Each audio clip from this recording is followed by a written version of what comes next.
大家又有冇諗過喺病緊嘅日子點樣先可以令到自己唔係一個病樣呢？首先想同大家分享嘅呢，就係我化妝之前會用嘅一隻棉花啦。其實你可以話佢係一隻面膜嚟嘅，咁因為佢每一塊棉花都已經沾滿晒一啲檸檬魚子精華嘅。用佢附送嘅鉗仔呢，就可以好輕易咁夾起一塊棉花。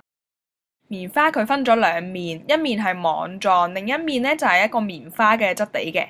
首先我會用網狀嘅地方呢去全面打圈咁樣去掃走我嘅老化角質先嘅。精華當中呢，佢有檸檬嘅成分啦，咁檸檬嘅成分係有效幫我哋去換膚嘅。輕輕打圈按摩我哋嘅皮膚，尤其是係鼻翼或者係 T 字位一啲重災區啊，我會覺得佢係多啲老化角質嘅。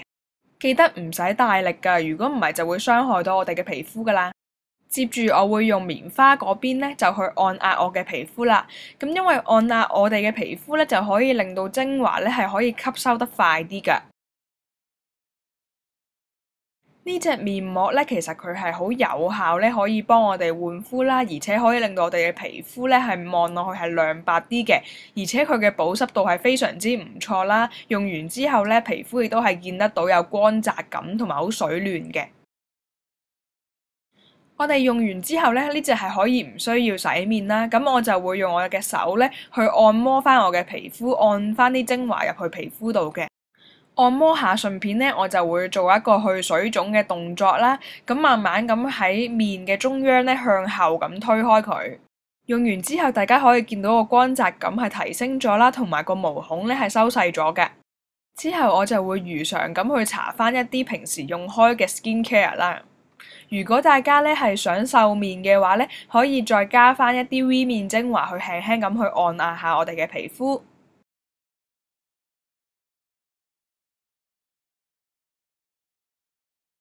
首先我會用上 make up base 啦，咁我就會均勻咁搽晒喺全面嘅啫，咁就唔需要有任何嘅技巧嘅。因為病嘅時候呢，其實都冇咩心情再補妝噶啦，咁希望呢就會個妝持久啲，咁所以就會用一啲 make up base 呢去令到個妝更加持久啦。容易出油嘅你呢，亦都可以搽翻啲控油嘅 base 咧喺鼻翼嘅位置。通常病緊嘅時候咧，毛孔都會特別粗大嘅，咁我就會用翻啲遮毛孔嘅棒棒咧去遮翻我嘅毛孔先。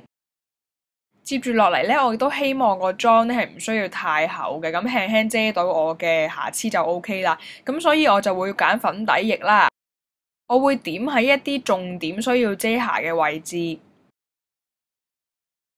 接住再用我嘅粉底掃咧去推返開啱啱有粉底液嘅位置啦。咁因為咧面後邊嘅地方咧腮位嗰啲位咧，咁其實我唔係好多瑕疵嘅啫，咁我亦都唔會推到佢咁厚噶啦。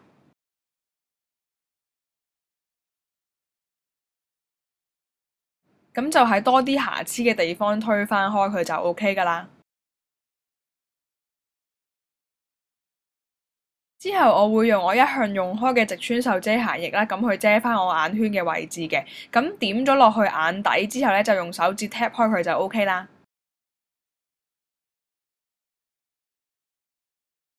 而唔少得用眼部碎粉去定翻眼底嘅妝啦。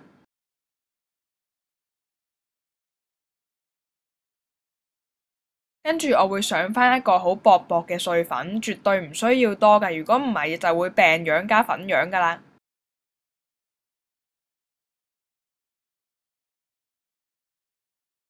想自己望落精神啲呢，畫眉就一定唔少得㗎啦。咁我今次就會用直川秀嘅眉筆去畫眉嘅，畫一條好自然，望落去會令人覺得感覺精神嘅眉就 OK 啦。我發覺呢隻眉筆好好用㗎，咁因為買嗰陣呢，佢已經幫你削到好扁好平㗎啦，咁你好輕易就可以勾畫到我嘅眉形啦，同埋佢好易上色嘅。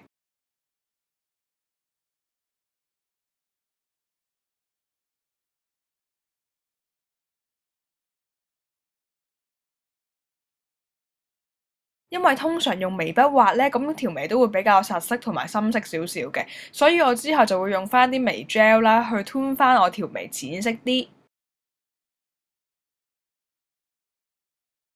咁我揀 Make Up Forever 呢隻眉 gel 咧，咁原因係因為佢真係可以防水同防油，尤其是喺呢啲咁炎熱嘅天氣底下咧，咁用啲防水同防油嘅嘢咧就係一定要噶啦。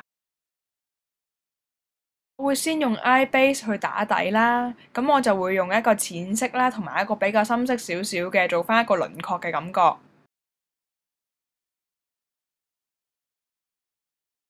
當然唔少得畫翻一條防溶嘅內眼線啦。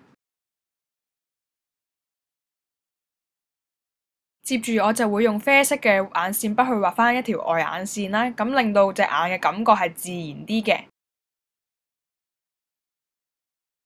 依舊都係會用翻眼線液啦，去拉翻長我嘅眼尾，感覺上呢個妝容就會特別啲，同埋隻眼大啲㗎。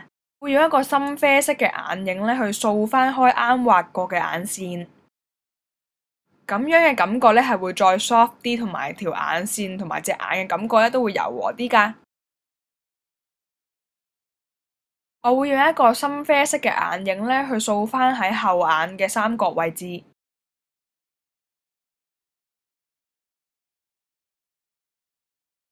重點咧就喺 YSL 呢盒眼影上面啦。咁因為今次選擇嘅顏色咧係一個橙通嘅一個色嚟嘅，咁佢有一啲夕陽嘅顏色嘅。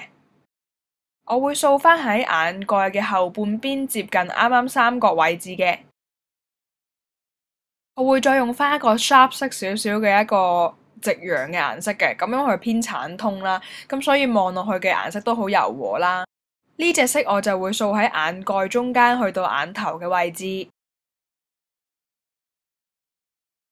跟住用 blending 掃去 blend 翻開啱啱眼影嗰條線。其實呢個妝咧係好快可以完成噶啦。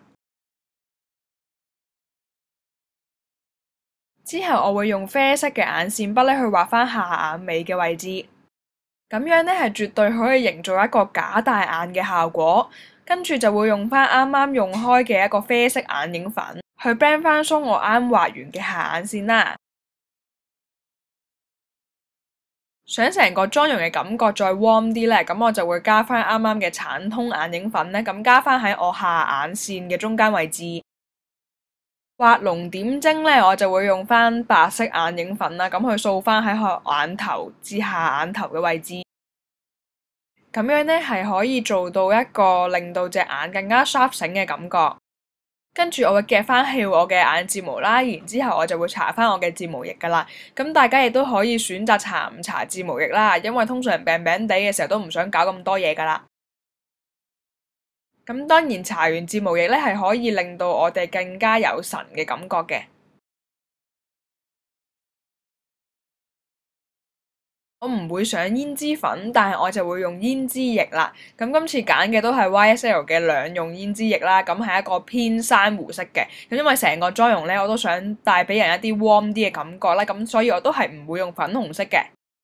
咁輕輕推開塊面嘅胭脂液啦，咁然之後我就可以搽翻我嘅潤唇膏啦。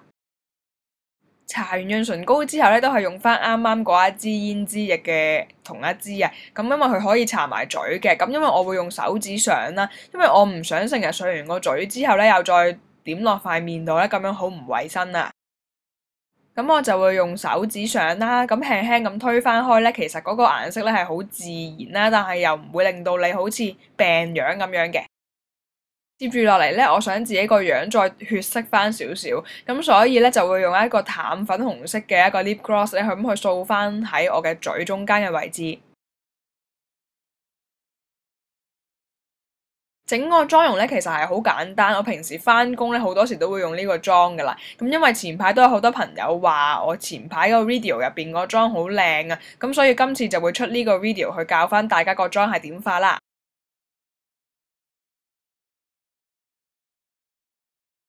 然之後我唔想個頭成餅嘢咁啦，就算我自己翹完耳仔翹攣咗之後咧，都可以用翻呢個捲髮神器去捲翻我個頭嘅。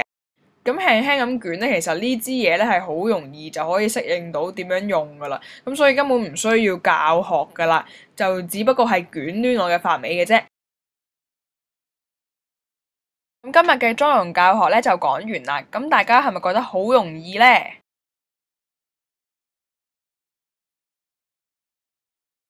等等，咪住，仲有下半 part 你哋未睇喎。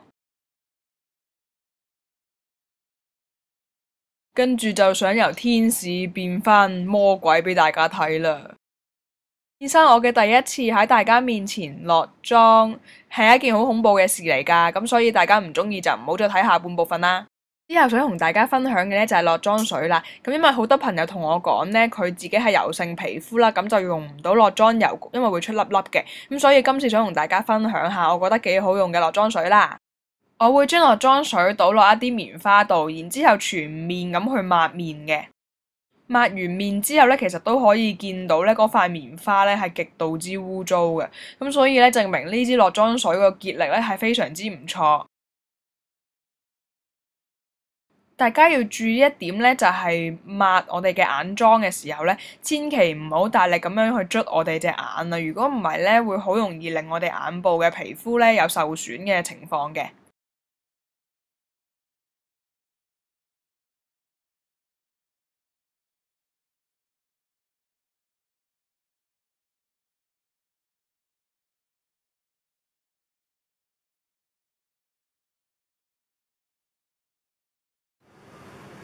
Hello，咁今次希望大家無視我把聲沙沙地啦，咁因為喺我病緊嘅時候就拍呢條片嘅。係咧，我都想同大家介紹兩樣產品啊。咁就係之前咧同大家講過咧，就係我中意喺化妝之前敷 mask 啦。咁如果有時間嘅，更加係會敷嗰啲啫喱面膜啊，或者係凍膜嘅。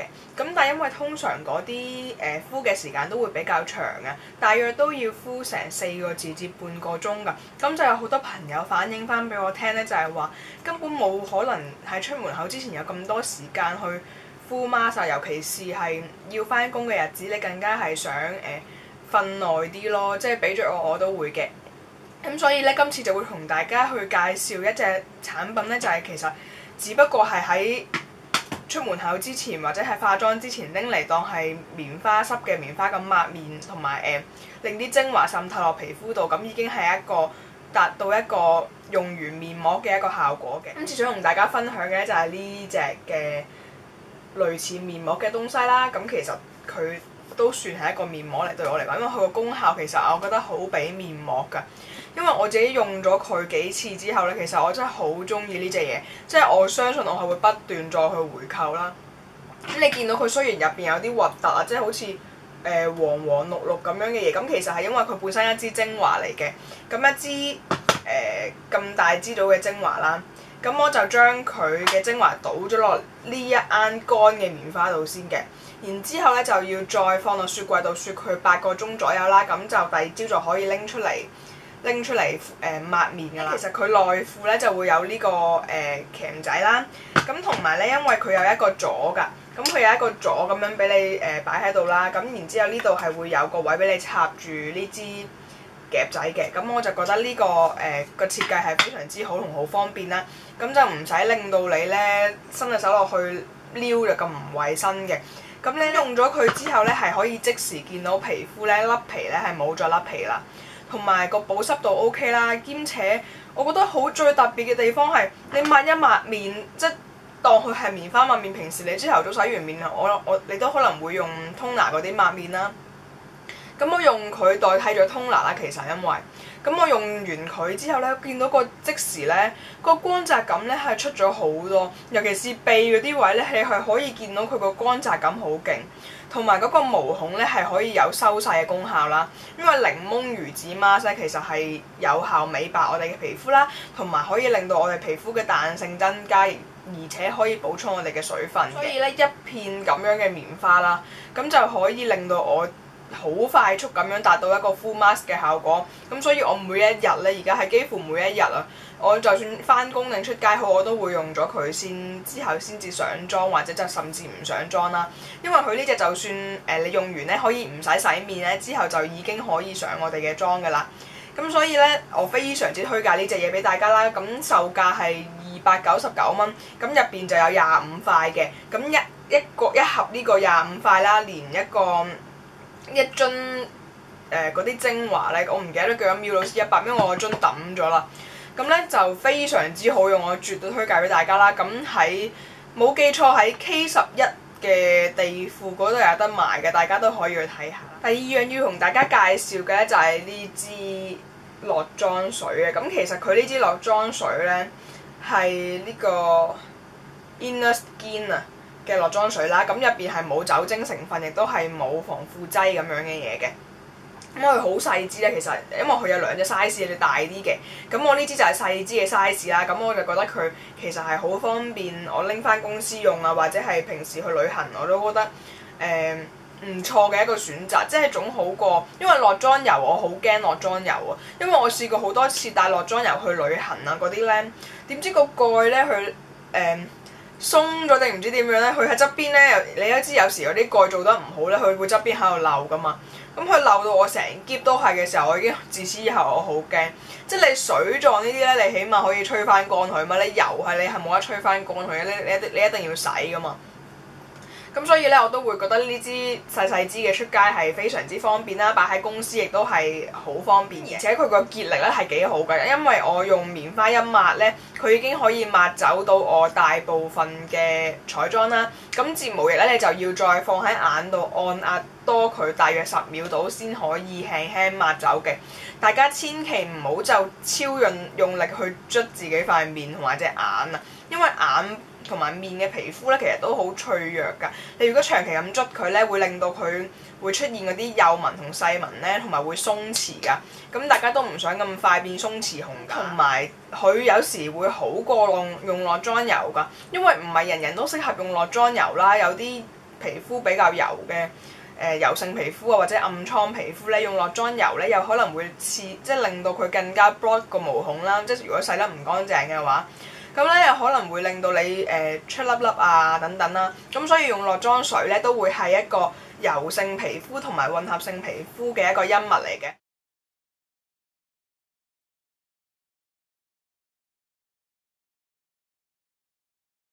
咁今日嘅分享就係咁多啦，希望下次再見啦，拜拜。